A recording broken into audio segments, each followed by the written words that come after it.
The story of Chanderi is an old one. It can be traced back to a millennia. It is mentioned repeatedly in the famous travelogue of the Arab traveller Al-Baruni.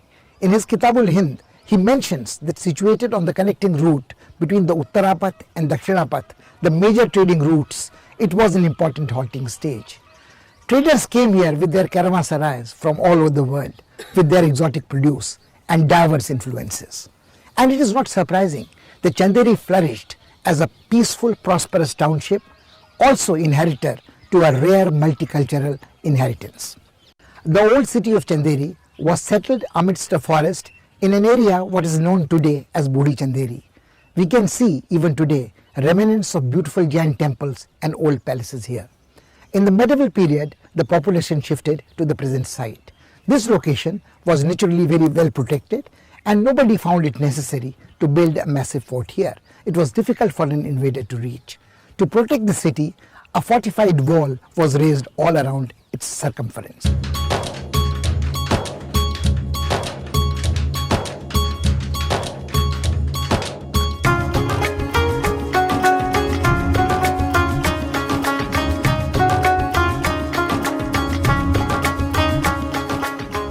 Chanderi in Madhya Pradesh is at a distance of 110 kilometers from Jhansi. Its cultural significance is no less than its strategic importance.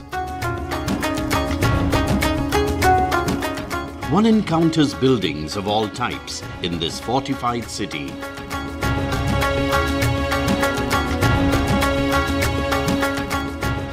The residents of Chanderi were well protected and prospered for centuries.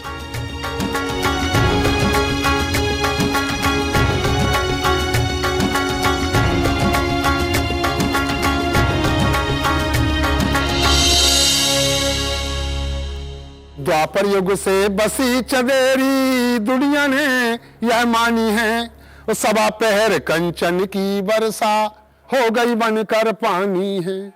फल फूलों से लदी चंदेरी सबको लगी सुहानी है, भारत के वीर सपूतों की यह रियासत रही पुरानी है।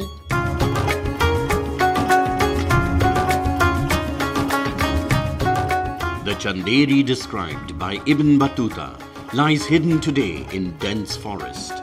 It is called Budi Chanderi.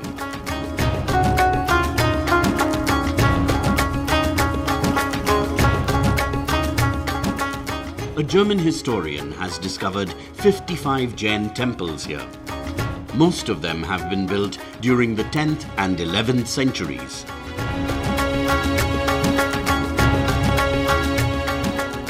There are many broken idols and stone inscriptions that lie scattered in the surrounding area.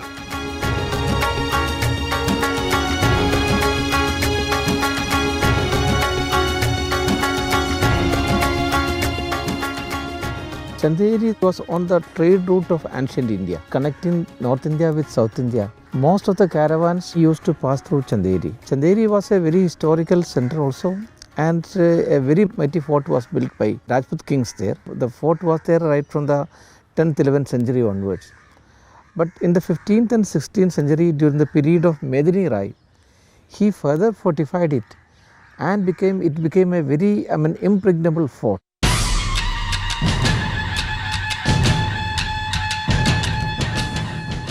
The main fort is built on the top of a hill.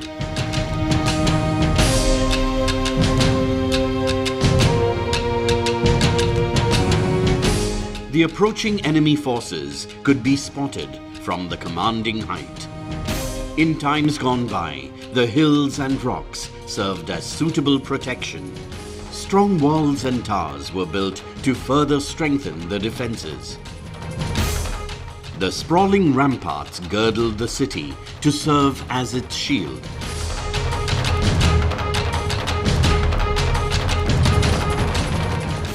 Fortified gates were strategically placed at sensitive spots, and the passages through these were narrow and uphill. Chanderi was a very important link between north and south. That is why most of the important sultans also, right from Balban, Muhammad Tughlaq, even Alauddin Khilji and almost all the important rulers, once in their lifetime they had passed through this area. So it was such a very important strategic position also, and it was on the trade route of medieval and ancient India also. That is why Babur wanted to conquer it. He came to the conclusion that unless and until he conquers this very important fort of Chanderi, he would not be able to complete his dream of conquering the whole northern India.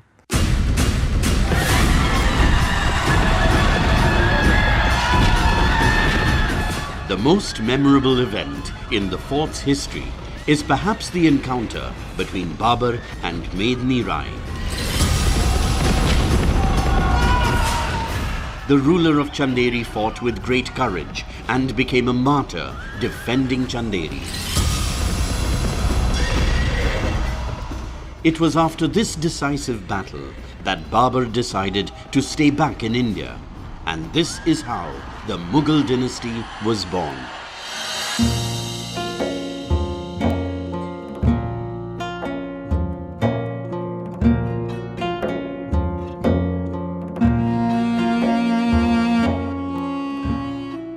Babur constructed a mosque during his stay in Chanderi. Its architecture indicates that it may have been built on the remains of an old structure. The pillars are decorated with verses of the Holy Quran. Hard stone has been delicately carved and testifies to the skills of local craftsmen. The mosque is small but impressive. Chanderi is on the imperial route. These are in the post-Sultanate period. There are several regional centers come up, and some of them grow in greater stature. They are seats of culture. They are forts. They are seats of culture. They are seats of economy, seats of industry. Chanderi is a major example.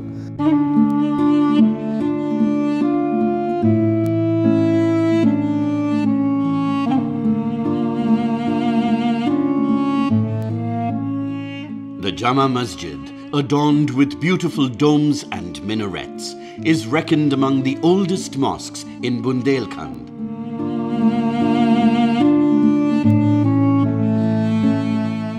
These buildings could be commissioned in Chanderi at that time because its rulers were skilled in sharing the prosperity of traders and merchants who passed through the city. These riches contributed to the building of this mosque.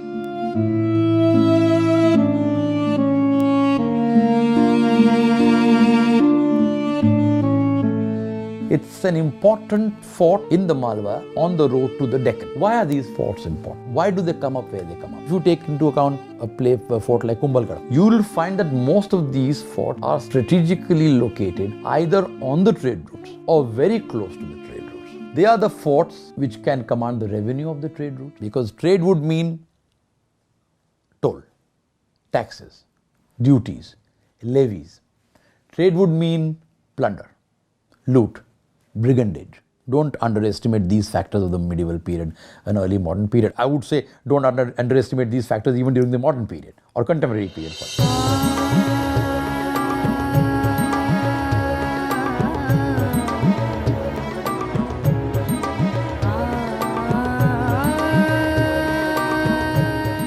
In the beginning, a small fortress was built here. It grew with the passage of time into a large fort called Kirti Durg. Today it is known as Bala Killa and is considered a good example of the building style that was popular during the 14th and 15th centuries.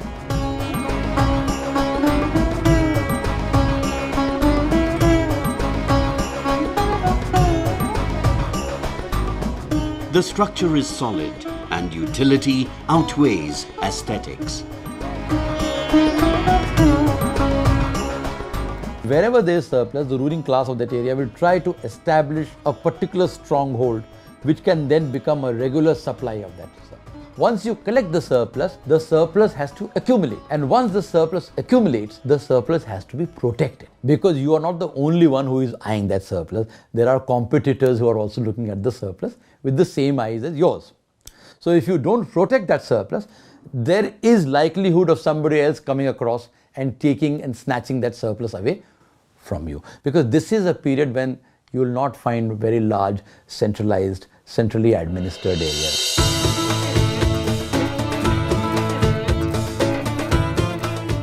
Badal Mahal is neither a palace nor an entrance to some palace. Its two towering minarets, 15 meters high, are joined by a beautifully carved arch that resembles the delicate filigree work done in silver.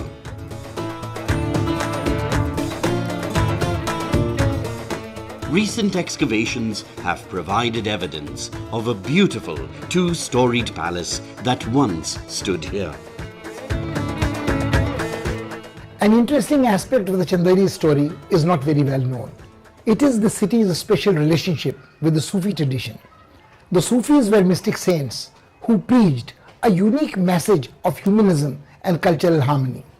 One of the most famous Sufi saints was Hazrat Nizamuddin Aulia, who had his seat in Delhi. He was a contemporary of Sultan Alauddin Khilji, and one of his favorite disciples was a well-known musician and a polyglot Amir Khusro. Many of his descendants are buried here in Chanderi and bear testimony to the influence of Sufis in this area.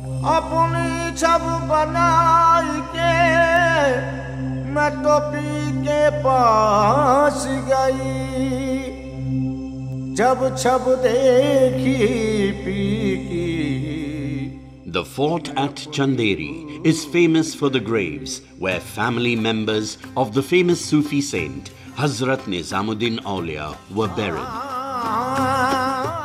These were built during the reign of Hoshang Shah Gori, who was his devout follower.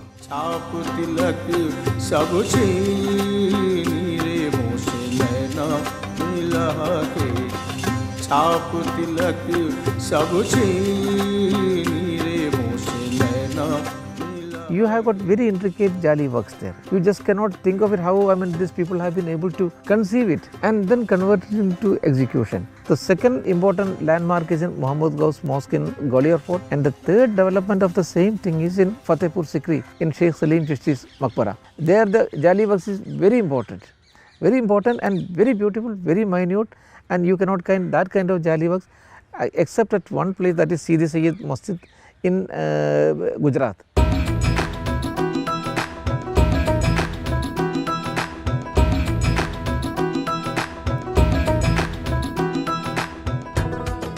Kushak Mahal was built in the middle of the 15th century by Ghiyasuddin, son of Mahmud Khilji, the Sultan of Malwa.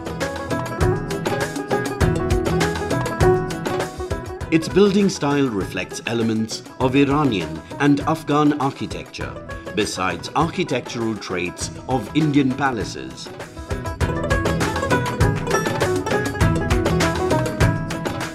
Some historians are of the view that the ravages of time have turned it into a ruin, while others maintain it was never completed and remained a dream.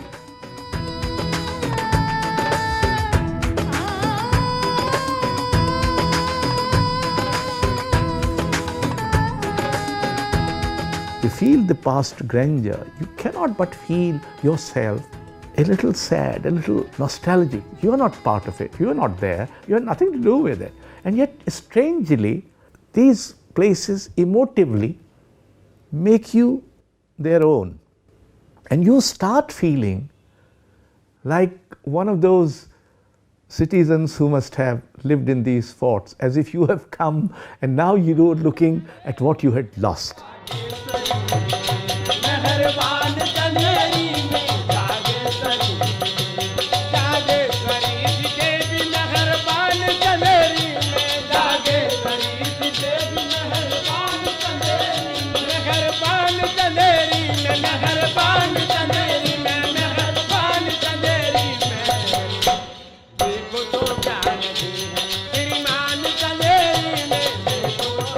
Raja Rani Mahal is a complex of twin palaces built in the 16th century by Bir Singh Judeo to serve as residential apartments for the rulers of Chanderi.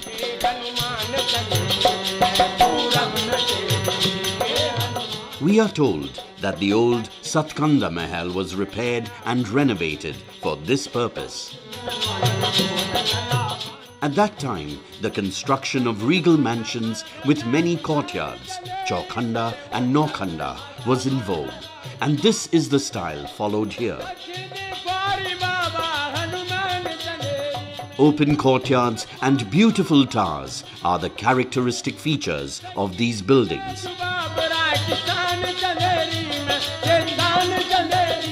Later rulers added the hammam, following the Mughal practice.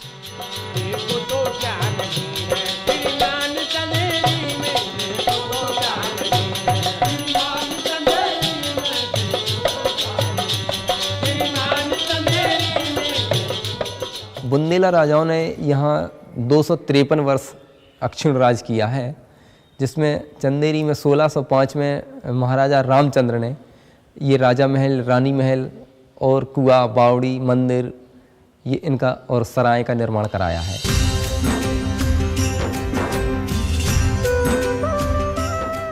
Chanderi has many water tanks, ponds and stepwells. Some are rectangular and others circular.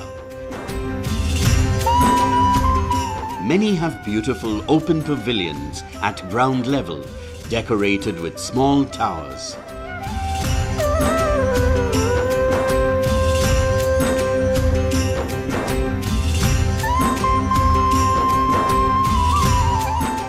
These water bodies not only supplied drinking water but also served as recreational spaces in hot summers.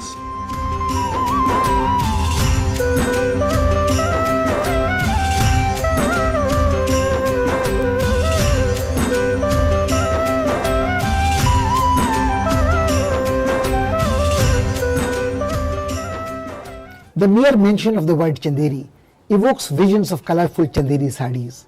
These sarees, crafted from silk or cotton, are renowned the world over for their delicate zari work. The weavers of Chanderi are akin to great artists, dancers and musicians who pass on their craft skills to their successors in the Guru Shishya Parampara lovingly. Many of these weavers have been honoured by the Government of India as master craftsmen. When we sit next to their looms here in the city, within the precincts of the fort, we are reminded of the Kabir poem that talks of, metaphorically, of human life as something created by warp, weft in the spindle.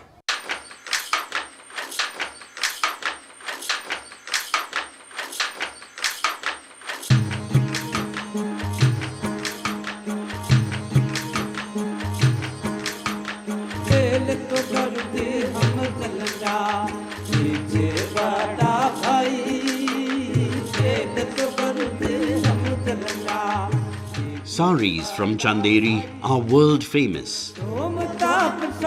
It is said that the sari weavers of Chanderi were very prosperous.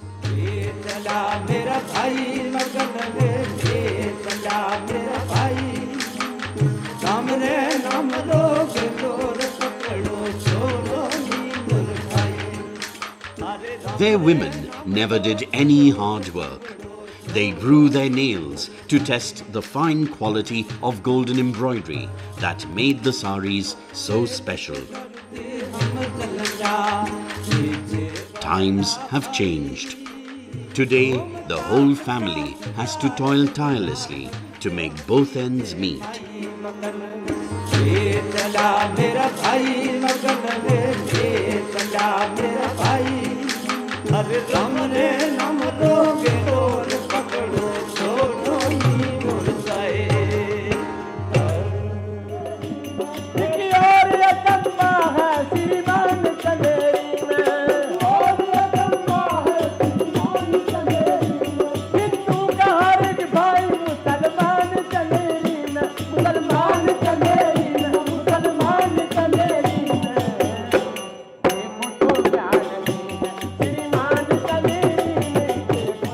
The madrasa is situated a short distance away from the main settlement and is a bit of a misnomer. There is no madrasa here, but just another mausoleum decorated with fine stone carvings. There may have been an old school in its vicinity in the past.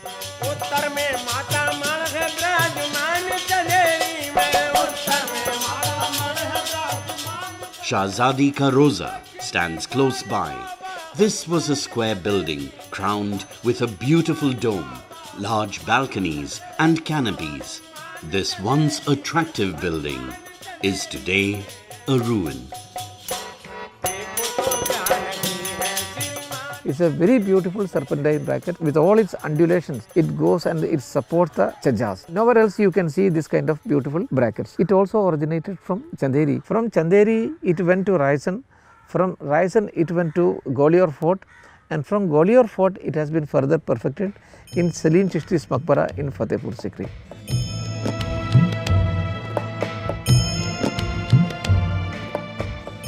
For thousands of years, Chanderi and its environs have attracted ascetics and other spiritual seekers in the quest for salvation. This city was a settlement of rich Jain merchants who found security in the city's fortifications.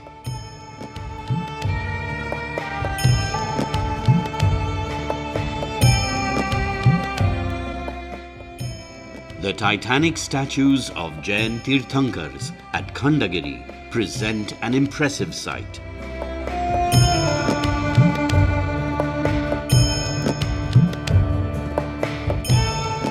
You have Hinduism, you have got Jainism, you have got Buddhism, you have got Islamic culture also. It has become a nucleus around which everything is revolving. It can of course be one of the World Heritage sites also. Not from the point of view of the volume of the monument, but a place where the whole urban texture has been even now, it is still standing there. So that way it has not undergone much of a change like that of Agra or Delhi. It is still kept in its own pristine purity.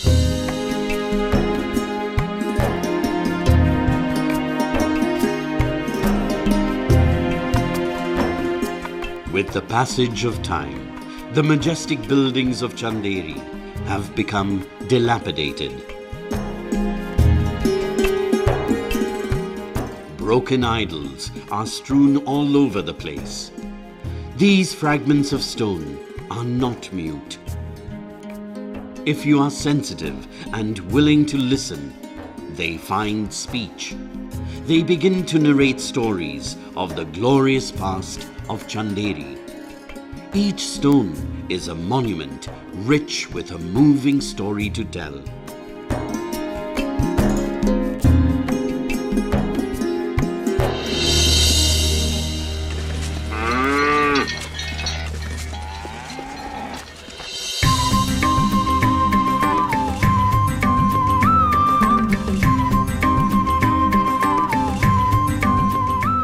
Experts are trying hard to restore the glory of old buildings in Chanderi. One can hope that the restored fort will soon attract large numbers of tourists. This is a matter of some satisfaction, but we can't overlook the imminent threat. Development has increased the pressure on the environment.